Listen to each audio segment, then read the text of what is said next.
താരസംഘടനയായ അമ്മയിൽ വീണ്ടും രാജി. അമ്മയുടെ അംഗത്വം രാജിവെച്ച് മല്ലിക സുകുമാരൻ. ശ്വേതയ്ക്കൊപ്പമെന്ന് ഫേസ്ബുക്ക് പോസ്റ്റ് ഇട്ട ശേഷമാണ് രാജി. അഡ്ഹോക് കമ്മിറ്റിയിൽ നിന്ന് ആശ അരവിന്ദും രാജിവെച്ചു. തനിക്കെതിരായ ആരോപണങ്ങൾക്ക് മറുപടിയുമായി ശ്വേതാ മേനോൻ ഉടൻ മാധ്യമങ്ങളെ കണ്ടേക്കും.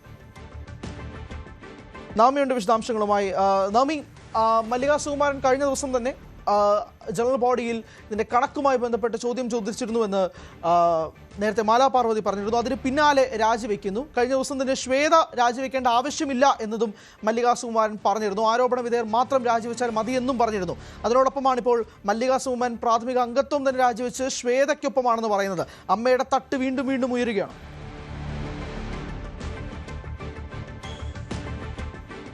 അതെ, ശ്വേതാ മേനോൻ ഐക്യദാർഢ്യം പ്രഖ്യാപിച്ചുകൊണ്ട് തന്നെയാണ് ഹരി ഇപ്പോൾ മല്ലിക സുകുമാരൻ രാജി പ്രഖ്യാപിച്ചിരിക്കുന്നത്. മാലാ പാർവതിക്കെതിരെയും രൂക്ഷ വിമർശനം ഉന്നയിക്കുന്നുണ്ട്.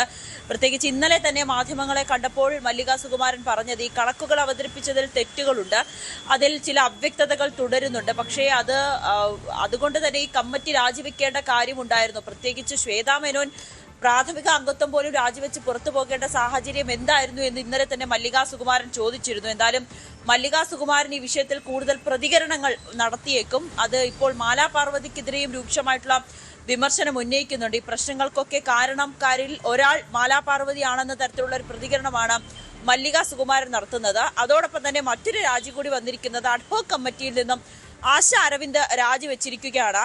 ഒഫീഷ്യൽ പേജിൽ ഗ്രൂപ്പിൽ തന്നെയാണ് അവർ തന്റെ രാജി അറിയിച്ചിരിക്കുന്നത്. ഇന്നലെ തിരഞ്ഞെടുത്ത അഡ്ഹോക് കമ്മിറ്റിയിൽ ആശ അരവിന്ദും ഉണ്ടായിരുന്നു. പക്ഷേ ആശ അരവിന്ദിന്റെ വിശദീകരണം ഇപ്രകാരമാണ്: കഴിഞ്ഞ 10 വർഷമായി ആത്മാർത്ഥമായി പ്രവർത്തിച്ച സഹപ്രവർത്തകരുടെ സംഭാവനകൾ വേണ്ട വിധം പരിഗണിക്കപ്പെട്ടില്ല. ഇത് അംഗീകരിക്കാൻ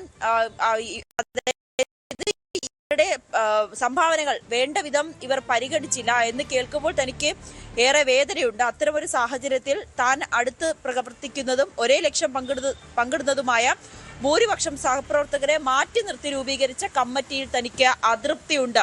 ആ തീരുമാനം ശരിയാണെന്ന് തോന്നുന്നില്ല. അതുകൊണ്ട് ബഹുമാനപൂർവ്വം പറയുന്നു, താൻ ഈ കമ്മിറ്റിയിൽ നിന്നും രാജിവെച്ചിരിക്കുകയാണ്. തന്നെ ഈ അഡ്ഹോക് കമ്മിറ്റിയിൽ പരിഗണിച്ചതിന് വളരെ നന്ദി. പക്ഷേ തന്റെ സഹപ്രവർത്തകരെ തഴഞ്ഞുകൊണ്ട്, അല്ലെങ്കിൽ പ്രത്യേകിച്ച് സ്ത്രീകൾ നേതൃത്വം നൽകുന്ന ഒരു ഭരണസമിതിയായിരുന്നു, അതേ വേണ്ട വിധത്തിൽ പരിഗണിക്കാതെ അല്ലെങ്കിൽ അവരുടെ കുറ്റങ്ങൾ മാത്രം കണ്ടുകൊണ്ട് ഇത്തരത്തിലൊരു കമ്മിറ്റി രൂപീകരിച്ചത് ശരിയായില്ല. അതുകൊണ്ട്